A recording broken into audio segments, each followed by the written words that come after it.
Hi. Now we're still trying. We're still trying out some of the as yet unfitted pieces in our world-wide puzzle, and we've been at it since like 1949. However, even though incomplete, it shows us a graphic representation of the Earth's picture about 11,100 years ago. If you look at the globe of the world and pick out the longitude 90 degrees west, 60 degrees north latitude, this point is the western part of the Hudson Bay. Now hold the globe so that 90 degrees west, 60 degrees north is at the North Pole on the axis of rotation. This was the configuration of the world between 18,500 years ago and 11,500 years ago. The North Polar ice caps formed the Laurentian Basin in Canada.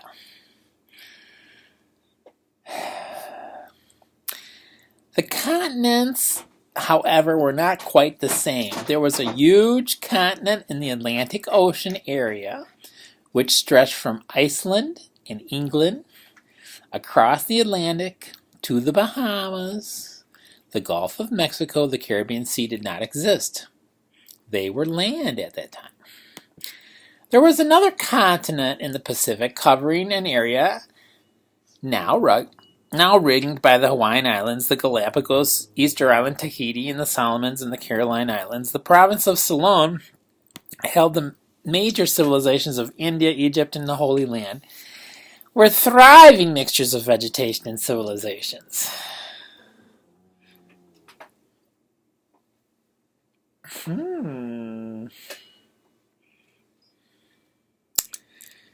Greece was the home of the tall, blue-eyed race with standards of science and law unmatched to this day. The Amazon basin was an inland sea. Legends call it the Sea of Xavius, and the mouth of the Amazon River was then a wide seagoing connection between the Atlantic and Sarayes. The western coast of South America was not mountainous. The prehistoric city of Tiahuanaco, Peru, now at 12,500 feet above the Pacific, was then at sea level. It was a metropolis seaport with a canal system for seagoing ships as large as any that we have today, traversing from the Pacific to the Inland Sea. Astronomers of Tiahuanaco used telescopes like ours today, and they had a huge satellite orbiting the Earth, west to east, 449 times a year, which they used as a time standard. Its orbit was so accurate.